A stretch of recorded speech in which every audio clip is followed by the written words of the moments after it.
the backstory of how Michael Jordan bought the Charlotte Hornets and then how he has been able to turn around and get what he's gotten out of it is incredible. So if you have a second, I'm going to go ahead and run through this story quickly so that people can understand this, because Michael Jordan bought the Charlotte Hornets for pennies on the dollar in 2010. So now with the team's sale of $3 billion, he's made more money on the Charlotte Hornets. He made over $2 billion. He made more money on the sale of the Charlotte Hornets than he has from 40 years with Nike. With Nike, he made about $1.8 billion. This is literally one of the best sports deals in history, and business deals probably of any kind. And so it's going to start with an interesting story. It's going to be back in 2003. So a guy in 2003 named Robert Johnson. Some people know Robert Johnson because he's a billionaire. He's an extremely wealthy guy. I think if I remember correctly, he's the richest black guy in America. Like, for some reason, they always want to break that out separately as far as like, you're African-American guy, you're the richest guy. Wherever he is on the list, I just look at him as a guy, and he's one of the richest guys in America. But in 2003, Robert Johnson was on top of the world because he had just sold BET Network, Black Entertainment Television. Most people know BET.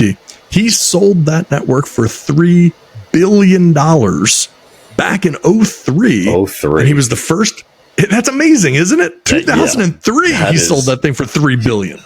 Yeah. So he was the first black billionaire in American history.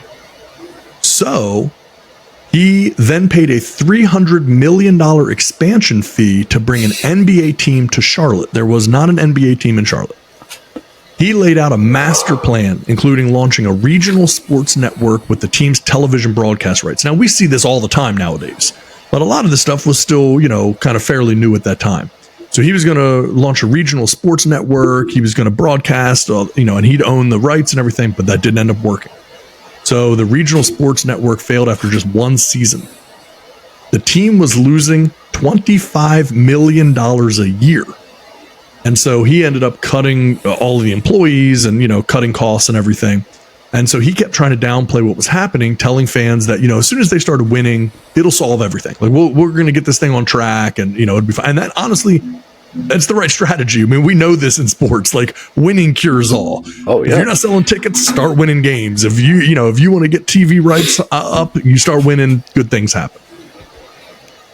So Robert Johnson then convinced Michael Jordan to buy a small minority stake in the team in exchange for complete control of all basketball decisions. Now, at the time, that sounded like a really good idea because it's like, oh, who knows basketball more than Michael Jordan? And he's the okay, now I get some of his money. He buys in. I get to use his star power and, blah, blah, blah. And he's going to help improve the team, obviously. Didn't really work that way, right? So Charlotte spends hundreds of millions of dollars on free agents. They went through coaches like nothing. They drafted several players in the top 10, most of which you could probably never hear of, which are Adam Morrison. They took number 3, Brandon Wright at number 8, DJ Augustin is at number 9. So they invested in the players, but it just didn't work out. They did not make the playoffs a single time or even have a winning record from 2005 to 2009. And to make matters worse, after Jordan got there, Charlotte's attendance actually went down. So things actually got worse. So now you have Michael Jordan as a minority owner. He's in control of basketball operations. The basketball team is doing horrendous. People are stopping going because it's been half a decade now and nothing good is happening with the team. Sure. The Charlotte Bobcats total attendance in now when we say total, we mean for the entire season. 2006, 637,520. 2007, 603,403. 2008, 595,566. So they're losing, every year, losing fans. So Robert Johnson, of course, this whole time, he's investing in all kinds of other businesses along with the Hornets. He owns car dealerships, private equity funds, production studios. One of my favorites, a business I'd like to get into. He owns a business that installs slot machines in airports throughout the Caribbean. Pretty good deal. Seems like it'd be hard to lose money there, but that's right. apparently he did.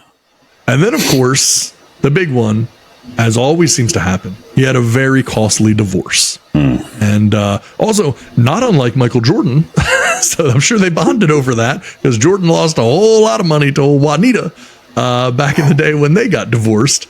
And so now he's got an NBA team drowning in debt. Robert Johnson needs cash and decides to put the team up for sale. His initial asking price was $350 million. Now, keep in mind, he spent $300 million just for the expansion fee, plus all of the money that he spent in the meantime trying to get something to happen. And so he's taking a loss regardless, right? If you're selling this thing for $350, and he's losing $25 million a year. So yeah, exactly. So he wants to get out from under it, but he's got several $1 million in upcoming interest payments. And so Johnson was literally going to run out of money. And so he sold the team to one Michael Jordan. Now, the headline was that Michael Jordan paid $275 million. So Jordan paid $275. That's less than the expansion fee that Robert Johnson had paid to get a team there. So talk about being at the right place at the right time. Robert Johnson, just to get out from under that team, sells it to Michael Jordan for $275 million. You would think, if nothing else, that's pretty amazing. That is not where the story ends. If anything, it's kind of where it begins. Later, it was reported that Michael Jordan only put down $25 million in cash to buy the Charlotte Hornets, and a large portion of the $275 million valuation was existing debt on the business. So basically, Jordan paid $25 million and then just assumed the debt of the $275 million. Robert Johnson got $25 million to sell the Charlotte Hornets to Michael Jordan. He just was able to get the $275 million total because it got the debt of the team off of his personal books. Yeah. So now you have Jordan out of pocket $25 million. Now, did it go well after that? Not at all. No, it was terrible. If you look ahead, the Charlotte Hornets under Michael Jordan never won a playoff series, never finished better than 6th place in the East, and they had the 5th worst winning percentage in the NBA. However, again, talking about being in the right place at the right time, we talk on this show a lot about TV rights, media rights, how they continue to go up for TV and all the things. This money becomes bigger and bigger. So Michael Jordan still is a huge winner because now he's able to sell the team for $3 billion. Now, he sold 20% of the team in 2020. At the time, he got a valuation, 2020, so only a couple years ago, of $1.5 billion. 9 months ago, Forbes valued the Charlotte Hornets at $1.77 billion. Yeah. 9 months ago, Michael Jordan sold the team for $3 billion. Exactly. That's exactly what we were going off. We were going off of the Forbes list and saying, okay, when he sells it, he'll probably get about $1.8 billion, something like that. That was 9 months ago. He got $3 billion. He got 70% more than what the value of the team was 9 months ago. So overall, he got an 11x revenue multiple. It's the 7th most expensive sale in sports history. And so whatever people think about Michael Jordan as an owner of the team, it literally means nothing because this is a guy who put out $25 million out of pocket. He's now selling the team for $3 billion. Jeez. And he's personally going to make more than $2 billion on the deal. So insane. Again, before we go into this any further, I just want to, again, give some credit to Joe Pompliano for breaking this down because I am pulling that right from him.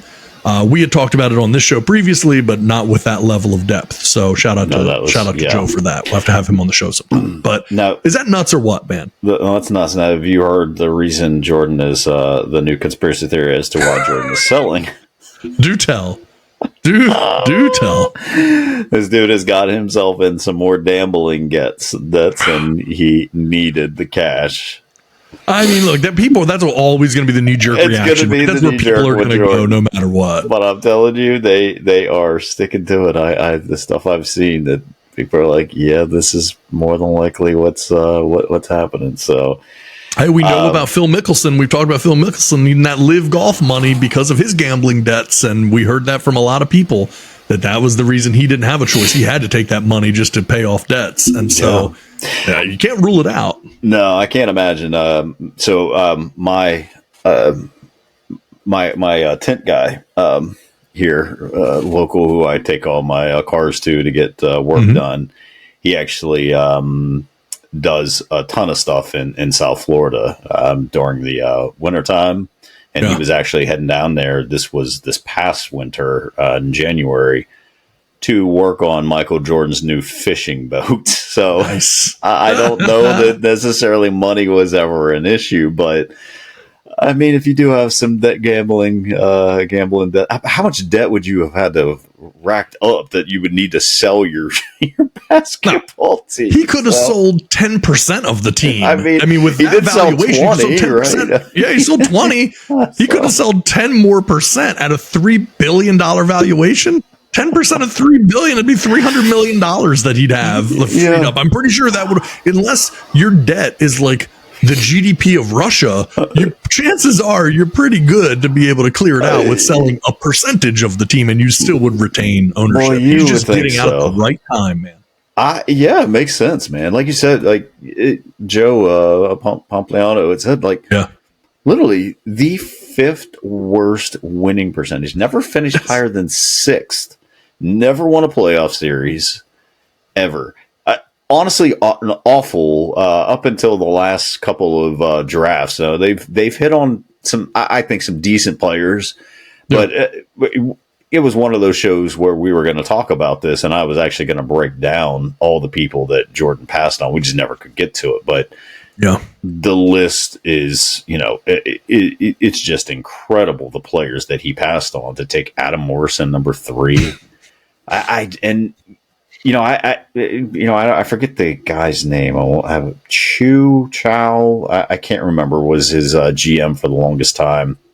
But I'm assuming, and I just have to, knowing what the little we know about Michael Jordan, he had his hands all over everything as far as the drafts and everything are concerned. So, terrible evaluator of talent. So, but still able to make $2 billion on something. So, and who knows that $275 million of debt that he had, I mean, that he assumed, right. Did he end up having to pay that, or was he able to turn the team around, make it profitable enough that the team essentially paid for that, So, good for him, man. Good for him. He right place at the right time both times. Definitely a good businessman, it would at least appear. So, or if nothing else, Michael Jordan has great timing. Even if he's not good at anything else, he's really good at his timing. And when you start to add up the numbers of what he's made, I mean, $1.8 billion over the course of his career with Nike, which is still an insane amount of money. Incredible. You're like, over 40 years, he only made, he made more on the sale than 40 years with Nike. He still made almost $2 billion with Nike. That's right. It's still an insane amount of money, if somebody told you won the lottery and it was $2 billion, but it was going to be paid out to you over 40 years, you wouldn't be complaining about that. You'd be like, what? I got to wait that long? No, you're getting it every year. You're getting hundreds of millions of dollars. That's exactly it. I'm going to call that, it's my money and I need it now, guy. JG Wentworth. That's it. You need about JG Wentworth. Yeah. Shout out JG Wentworth. They're going to be sponsoring the show soon, probably now. Will. More than likely. I'm guessing a lot of our listeners could use their services. A lot of our listeners probably sitting around infirmed in some way, and they need that settlement money. They need that money now. This is the official show of people waiting on a settlement. JG will give you that 3 cents on the dollar. That's right. You get it now, though. That's it. Timing is everything. Timing is everything. So, just ask Michael Jordan, apparently. That's right. So congrats there to Michael Jordan.